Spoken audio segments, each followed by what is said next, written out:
आज शनिवार का दिन है, जिस दिन अपन इस दरिद्रता से मिलने के लिए पीपल के पेड़ के नीचे आए हैं। हिंदू धर्म में ये दिन पीपल के वृक्ष के लिए पूजनीय होगा।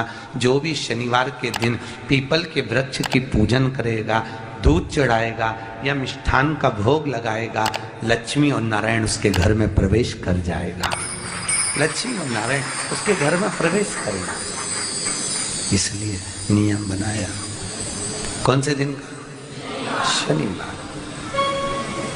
लक्ष्मी जी बोली, नारायण आपने तो एक दिन का वार लिख दिया। शंकर जी ने 7 वार बनाए हैं, रविवार, सोमवार, मंगल, बुध, गुरु, शुक्र और शनि। ये शिव जी ने बनाया। अब एक दिन आपने अपना बना लिया, बाकी के दिन अगर कोई इस पीपल के वृक्ष के नीचे आएगा और यहाँ तो दरिद्रता बैठी है, तो उसका क्या होगा? भगवान नारायण बोले, सुन दरिद्रता, तेरे से एक विनती है, अगर कोई भी मनुष्य इस पीपल के पेड़ के नीचे अगर 7 दिन में आता है और उसके हाथ में अगर कोई सामग्री होती है तो तू उसके घर में प्रवेश नहीं करेगी। नियम है पीपल के वृक्ष का, या तो पानी का लोटा लेकर जाओ, कुंकू का चोपड़ा लेकर जाओ, शक्कर लेकर जाओ, या पेड़ के नीचे चींटी को डालने के लिए आटा ले जाओ, पर खाली हाथ पीपल के वृक्ष के नीचे कभी मत जाओ, कभी नहीं जाओ। खाली हाथ जाओगे तो दरिद्रता तुम्हारे घर में प्रवेश करेगी। दरिद्रता उठकर खड़ी होकर बोली, नारायण तुमने अपनी मनमानी करी है, एक दिन मुझे भी मेरा चाहिए। भगवान ने कहा, बोल कौन सा दिन चाहिए? दरिद्रता कहती है, रविवार के दिन इस पीपल के वृक्ष के नीचे मैं दिन भर नृत्य करूं, इसमें रहूं, और जो यहाँ आए रविवार को मैं उसके घर में प्रवेश करूं। भगवान ने कहा, ठीक है। दरिद्रता, रविवार का दिन एक ऐसा दिन रहेगा जिस दिन तू इस पीपल के वृक्ष के नीचे नृत्य करेगी, और जो आएगा इस पीपल के वृक्ष के नीचे तो उसके साथ प्रवेश करेगी। मैंने तुझे वर दिया। इसलिए हमारे यहाँ केवल पीपल का वृक्ष अगर दीवार में भी लग जाता है ना, किसी की फैक्ट्री की दीवार में, किसी के घर की दीवार में पीपल का वृक्ष अगर लग जाता है, पीपल का पौधा लग जाता है, उसको कितना भी तोड़ लो वो वापिस लग जाएगा। फिर तोड़ोगे फिर लग जाएगा। अगर पीपल के पौधे को तोड़ना है तो केवल रविवार का दिन एक नींबू, एक मिर्ची और बमूल का कांटा, ये 3 चीजें रखने के बाद में आधे घंटे बाद रविवार के दिन पीपल के पेड़ को उखाड़ कर फेंक दो। दूसरी बार कभी पीपल दीवार में लगता ही नहीं, कभी नहीं लग सकता। केवल एक रविवार को, केवल एक संडे, इतवार। घर में दीवारों पर अगर पीपल लग भी गया है, इसलिए पीपल के वृक्ष को उखाड़ने का, अगर घर में पीपल लगा हुआ है या पीपल का पौधा हमारे घर में लग गया, उसको उतारना, निकालना, लगाना, तो पीपल के वृक्ष को अगर निकाला जाता है तो रविवार के दिन, और अगर पीपल के वृक्ष को कहीं लगाया जाता है तो सोमवार के दिन या मंगलवार के दिन, बुधवार के दिन, इन दिनों में लगा सकते हैं पीपल के वृक्ष कहीं लगाना। शनिवार का दिन एक ऐसा दिन होता है जिस दिन पीपल के वृक्ष को कहीं जाकर लगाया नहीं जाता, क्योंकि शनिवार के दिन पीपल के वृक्ष के नीचे लक्ष्मी रहती है। हम अपने हाथों से अगर पीपल का वृक्ष किसी दूसरी जगह पर शनिवार को रोपित करते हैं तो हमारे घर की लक्ष्मी अपने घर से छिन्न होकर चली जाती है। इसलिए शनिवार के दिन पीपल लगाया नहीं जाता, किसी के घर जाकर उसको वापस पलटा नहीं जाता। लग गया उसको डर। प्रभु मेरी धर्म पत्नी को कहाँ रखूं आप बताओ? वो तो जहाँ यज्ञ होता है, अनुष्ठान होता है, दान होता है, पुण्य होता है, सत्कर्म होता है, वहां जाने को तैयार नहीं। अब करूं क्या? भगवान ने बोला एक काम करो। दुर्वासा जी बोले, जिसके यहाँ रात्रि में बर्तन झूठे पड़े रहते हो उसके घर में इस दरिद्रता को लेकर तुम प्रवेश कर जाना। जिसके यहाँ रात्रि में बर्तन झूठे पड़े हो वहां लेकर प्रवेश कर जाओ। दूसरी जगह दुर्वासा जी बोले, जो स्त्री घर में दोपहर के समय पर सो रही हो उसके घर में इसको लेकर प्रवेश कर जाइए। जो स्त्री दोपहर के समय में घर पर सो रही हो इस दरिद्रता को लेकर प्रवेश कर जाइए। तीसरा, जिसके यहाँ पर दरवाजे पर कांटे वाले पौधे लगे हों उस घर में इस दरिद्रता को लेकर प्रवेश कर जाइए। दरिद्रता, कितनी सुंदर बात कही है। दाता और विधाता, कौन कौन? दाता और विधाता। लक्ष्मी और दरिद्रता के सगे भाई हैं। कौन कौन? दाता और विधाता। दाता को फिटकरी प्रिय है, विधाता को नमक प्रिय है। ये दोनों हमेशा लक्ष्मी को और दरिद्रता को दोनों को समझाते थे, दोनों में प्रेम बढ़ाते थे। आज भी हिंदू धर्म की रीति है, यहां तो ठीक है, जिसके यहां पर भी अगर थोड़ी सी भी परेशानी होती है, थोड़ा सा क्लेश होता है, अशांति होती है, लक्ष्मी नहीं टिक रही हो, काम नहीं बन रहे हो, बहुत प्रयास करा जा रहा हो और हमारा कार्य नहीं होता, तो क्या करते हैं? फिटकरी और नमक को पानी में डाल देते हैं और घर में पोछा लगा देते हैं। आप लोगों ने आजकल फेसबुक पे भी पढ़ा होगा, व्हाट्सएप पे भी पढ़ा होगा। तो क्यों लिखा उसमें? उसका कारण ही केवल इतना है कि दाता और विधाता की प्रियता उसमें। माता ख्याति के जो 4 बच्चे हुए, इसमें जो 2 लड़के हैं, दाता और विधाता, उसकी प्रियता उसमें, उसकी पूर्णता उसमें। अब दुर्वासा जी बोले अपनी धर्म पत्नी को वहां लेकर, जहां कांटेदार पौधे लगे हों वहां पर लेकर प्रवेश कर जाइए। कांटेदार पौधों में उस दरिद्रता का निवास हो गया। कितना विचित्र कथा यहां वर्णन करी है। श्रीमद् भागवत के अंतर्गत जो वर्णन किया कि मृत्यु निश्चित है, रोग ऐसा शनि महाराज के कारण हो गया हो, अच्छे काम करते करते उल्टे हो रहे हैं, होते हैं किसी किसी के साथ में, विपरीत परिस्थितियां आ जाती है, अच्छा करने जाओ बुरा हो जाता है,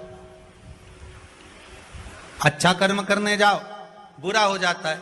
तो पीपल के वृक्ष की जो छाल होती है, छाल देखिए, पीपल के वृक्ष में जो छाल लगी होती है, उस छाल को घिसकर चंदन बनाकर भगवान शंकर का स्नान कराकर, अभिषेक कराकर, पूजन कराने के बाद में पिपलेश्वर महादेव का नाम लेकर, कौन से महादेव?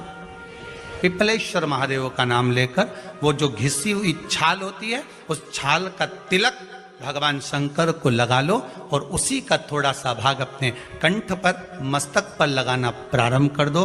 धीरे धीरे जो विपरीत दशा है वो सुधरना प्रारंभ हो जाती है। पर नाम याद रखना, पिपलेश्वर। काशी में जो शिव जी की स्थापना कौन ने करी? काशी में जो शंकर भगवान बैठे उनकी स्थापना करी थी शनि महाराज ने। किसने करी थी? शनि महाराज ने। क्योंकि भगवान शनि महाराज को उनकी माता के द्वारा श्रापित हो गए और शनि महाराज कांपने लगे। शनि महाराज कांपते कांपते, मैं जाऊं तो जाऊं कहां, करूं तो करूं क्या? महाराज, शनि महाराज दौड़े और दौड़कर भगवान भोलेनाथ के पास पहुंचे। हे शंकर, त्रिकालदर्शी, कैलाशी, अविनाशी, कृपा करिए बाबा भोलेनाथ, कृपा करो। क्योंकि दुनिया में 33 करोड़ देवी देवता हैं जिनको शनि लग सकता है, केवल एक, किसको छोड़कर? शिव को छोड़कर। राम जी को शनि लगा तो 14 वर्ष वनवास चले गए। कृष्ण को शनि लगा तो मथुरा छोड़कर द्वारका चले गए। शनि लगा। हनुमान जी को शनि लगा तो गुफा में बैठकर राम राम जपना पड़ा। शनि सबको लगता है, केवल शनि नहीं लगता तो एक मेरे महादेव को, मेरे भोले बाबा को नहीं लगता। शंकर के पास में शनि आ गए। शनि ने आकर कहा, भोलेनाथ कृपा करिए बाबा, मैं बड़ा कष्ट में हूं, मैं करूं क्या? बाबा भोलेनाथ ने कहा, जा गंगा जी के तट पर काशी में जाकर एक शिवलिंग की स्थापना कर, उसकी आराधना कर और तेरा शरीर ठीक हो जाएगा, कष्ट नहीं भोगेगा। शनि महाराज ने काशी में जाकर शिव जी की स्थापना करी। आज भी नियम है, जिसको शनि लग जाता है एक काजल की डिब्बी ले लो और काजल की डिब्बी को 21 बार उतार कर उसको एकांत में जाकर, जंगल आदि में एकांत में किसी पेड़ के नीचे इतना सा खड्डा खोद कर उसमें काजल की डिब्बी को डाल दो और मिट्टी से पूर दो, उस व्यक्ति का शनि समाप्त हो जाता है। काशी विश्वनाथ का नाम लेकर काजल की डिब्बी को 21 बार उतार कर अगर काशी विश्वनाथ का नाम लेकर शनि वाले व्यक्ति को अगर पेड़ के नीचे दबा दे, शनि समाप्त। शनि उसको परेशान नहीं कर सकता। काशी कितनी मूलता है। उस क्रम को देखिए, भगवान शंकर पर विश्वास रखकर एक एक पल, एक एक घड़ी, एक एक समय, एक एक नक्षत्र का शिव महापुराण में वर्णन है। यहां तक शास्त्र कहता है कि पीपल के वृक्ष की जब भगवान शिव रचना करे, पीपल के वृक्ष की जब रचना करी गई तो उस पीपल के वृक्ष में भी कौन सा समय किसका है ये शिव महापुराण वर्णन करती है। सुबह 4 बजे से लेकर 7:30 बजे तक पीपल के वृक्ष में ब्रह्मा जी का वासा होता है। 7:30 बजे से लेकर 10:30 पौने 11 बजे तक पीपल के वृक्ष में भगवान विष्णु का वासा होता है। 10:30 बजे से लेकर पीपल के वृक्ष में 11:30 बजे तक पितरों का वासा होता है। 11:30 बजे से लेकर 12:30 बजे तक पीपल के वृक्ष में आहूतों का वासा होता है। 12:30 बजे से लेकर शाम को 4 बजे तक पीपल के वृक्ष में वासुकों का वासा होता है। 4 बजे से लेकर शाम को 7:30 बजे तक पीपल के वृक्ष में शंकर का वासा होता है। 7:30 बजे से लेकर 9:30 बजे तक पीपल के वृक्ष में कुबेर का वासा होता है। 9:30 बजे से लेकर फिर कुबेर के वृक्ष में अन्य देवों का वासा चालू हो जाता है। इसलिए हमारा हिंदू धर्म कहता है, हमारे शास्त्र कहते हैं कि पीपल के वृक्ष को जब पूजा जाता है, पीपल के वृक्ष की जब पूजन करी जाती है तो सुबह 10:30, 11, ज्यादा से ज्यादा 11:30, ज्यादा से ज्यादा 12, उसके पहले पीपल के वृक्ष की पूजन कर लेना चाहिए। रात को कुबेर का वासा होता है, इसलिए पीपल के वृक्ष में दीपावली के दिन रात्रि को 8:30 बजे से लेकर 9:30 बजे के बीच में जो पीपल के वृक्ष के नीचे घी का दिया लगाता है उसके घर में कभी संपदा की कमी नहीं आती है, क्योंकि कुबेर स्वयं विराजमान होता है पीपल के वृक्ष के नीचे। क्यों? क्योंकि 11:30 बजे से लेकर 12:30 बजे तक पीपल के वृक्ष में पितरों का वासा रहता है, आहूतों का वासा रहता है, फिर वासुकों का वासा आता है। पितृ किसको कहते हैं? महाराज जो पूरी उम्र लेकर चले गए और उनके भीतर अभिलाषाएं बहुत थी, मैं ये भी करना चाहता हूं, मैं ये भी करना चाहता हूं, वो पितृ हो जाते हैं। आहूत किसको कहते हैं? जिस माता के गर्भ में बच्चा जन्म ले और मर जाए, या 6 महीने का गर्भ धारण करने के बाद अवर्षण हो जाए, जीव पड़ने के बाद 6 महीने के बाद अगर बच्चा गर्भ में भी शांत हो जाता है, कुंवारी अवस्था में शांत हो जाता है, जिसका विवाह नहीं हुआ ऐसा बच्चा जब शांत हो जाता है, अधोगति में कोई मर जाता है, सुसाइड कर एक्सीडेंट में किसी भी रूप में मर जाता है तो वो आहूत कहलाता है। शनिवार के दिन जो पीपल के वृक्ष में सरसों के तेल का दीप लगाता है उसको शनि कभी परेशान नहीं करता। एक बात हमेशा ध्यान रखिएगा, मान लो अगर कोई भारी रोग ऐसा शनि महाराज के कारण हो गया हो, अच्छे काम करते करते उल्टे हो रहे हैं, होते हैं किसी किसी के साथ में, विपरीत परिस्थितियां आ जाती है, अच्छा करने जाओ बुरा हो जाता है, अच्छा कर्म करने जाओ बुरा हो जाता है। तो पीपल के वृक्ष की जो छाल होती है, छाल देखिए, पीपल के वृक्ष में जो छाल लगी होती है, उस छाल को घिसकर चंदन बनाकर भगवान शंकर का स्नान कराकर, अभिषेक कराकर, पूजन कराने के बाद में पिपलेश्वर महादेव का नाम लेकर, कौन से महादेव? पिपलेश्वर महादेव का नाम लेकर वो जो घिसी हुई छाल होती है उस छाल का तिलक भगवान शंकर को लगा लो और उसी का थोड़ा सा भाग अपने कंठ पर, मस्तक पर लगाना प्रारंभ कर दो। धीरे धीरे जो विपरीत दशा है वो सुधरना प्रारंभ हो जाती है। पर नाम याद रखना, पिपलेश्वर। जम कितना भी दुख, विपदा, कष्ट सम्मुख में खड़ा हुआ हो, कितना भी दुख, पूंजी धन की अगर आपको कमी पड़ रही है और ऐसा लग रहा है कि मेरे पास में कुछ भी नहीं, हम तो यहाँ तक कहेंगे कोई मकान बना रहे हो, बेटी का विवाह कर रहे हो, बेटे का विवाह कर रहे हो, कोई अच्छा कार्य कर रहे हो, धन संपदा की भी कमती दिखे तो समय पर कांता भगवान का स्मरण कर, कांता चक्र का स्मरण कर, शिव और नारायण का नाम लेकर, एक बेलपत्र, एक शमी पत्र, एक श्वेत पुष्प, एक लाल पुष्प, दोनों हाथ में लेकर भगवान शंकर के अशोक सुंदरी के स्थान पर अगर समर्पित करा जाए तो संपदा की भी कमी नहीं आती। वो कांता चक्र है जो नारायण के। यहाँ तक शिव महापुराण की कथा कहती है, अगर कोई विद्वत ब्राह्मण ने आपको बताया है कि आपके घर में पितृदोष है, कोई विद्वान ब्राह्मण ने बता दिया कि आपके घर में काल सर्प दोष है, कोई विद्वान ब्राह्मण ने बता दिया कि आपके यहाँ पर ये वास्तु दोष है, और इस दोष को मिटाना जरूरी है। कोई ने आपको बताया, उस समय पर हमें घबराना नहीं।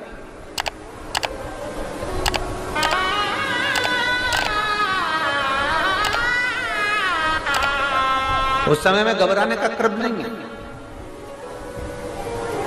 कहते हैं पीपल का जो जल झड़ता है पीपल के वृक्ष से, आप लोगों ने कभी देखा है कि नहीं देखा, वो हमको नहीं मालूम।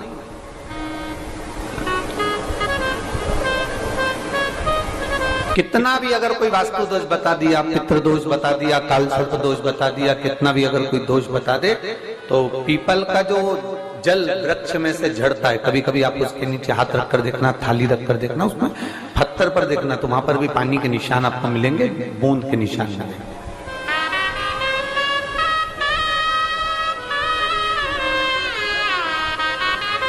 मात्र उस पीपल के वृक्ष के जल की एक बिंदी, एकमात्र बिंदी,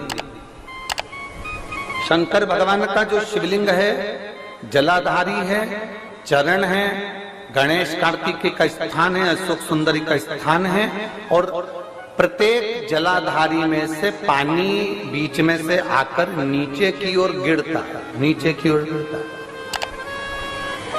आप लोगों के स्मरण में हमने पहले भी बताया कि राइट में किसका स्थान है, गणेश जी का, लेफ्ट में कार्तिक के, बीच में अशोक सुंदरी। ये क्या है, पार्वती जी का हस्त कमल शिवलिंग, और ऊपर से जो जल एक एक बूंद शंकर जी के शिवलिंग पर गिर रहा है, वो शंकर जी की 5 लड़कियां जया, विषहरा, शामलीवारी, दौतली और देव, शंकर जी की 5 लड़कियों एक एक बूंद पानी शिव जी पर गिरा रहा। जहां जल नीचे गिरता है उस स्थान से जहां तक जल बहकर जा रहा है, उस स्थान तक 33 कोटि देवताओं का स्थान, 33 कोटि देवताओं का स्थान। अब जहां पानी आया, जहां नीचे गिरा, उसके बीच में जो स्थान होता है, आप लोगों ने देखा है कि नहीं देखा? जिनने देखा है जरा हाथ उठाओ। ये पानी जैसे यहाँ तक आया और यहाँ के बाद नीचे गिरेगा, तब वो नाली के माध्यम से बाहर जाएगा। तो जितनी दूर यहाँ से वो नीचे की ओर जो गिर रहा है, यहाँ से वो नीचे की ओर जो पानी जा रहा है, ये जो स्थान होता है, ये हमारे 3 दोषों को निवारण तुरंत कर देता है। एक हमारा पितृदोष, एक हमारा काल सर्प दोष, और एक हमारा वास्तु दोष का निवारण ये तुरंत करता है। और ये तो हमने केवल आपको शिव महापुराण के माध्यम से बताया कि ये 3 दोष का निवारण कर देता है, पर यदि कभी आप ध्यान से लिंग पुराण को पढ़ेंगे, आप यदि लिंग पुराण को पढ़ेंगे और गीता प्रेस गोरखपुर की लिंग पुराण को लाकर यदि आप पढ़ते हैं, या गीता प्रेस गोरखपुर की शिव अंक को भी आप अगर पढ़ेंगे, उसका नंबर हमारे स्मरण में नहीं आ रहा है, शिव अंकों को भी अगर आप पढ़ेंगे तो उसमें भी आपको वर्णन मिलेगा कि हम तो केवल 3 दोष का बता रहे हैं, पर हमारे शास्त्र तो यहाँ पर और भी दोषों का वर्णन कर रहे हैं। जैसे किसी ने बता दिया आपको शनि का दोष है, किसी ने बता दिया मंगल का दोष है, किसी ने बता दिया आपको केतु का दोष है, किसी ने बता दिया आपको राहु का दोष है, किसी ने आपको कह दिया कि बृहस्पति का दोष है, किसी ने कह दिया आपको ये वाला दोष है।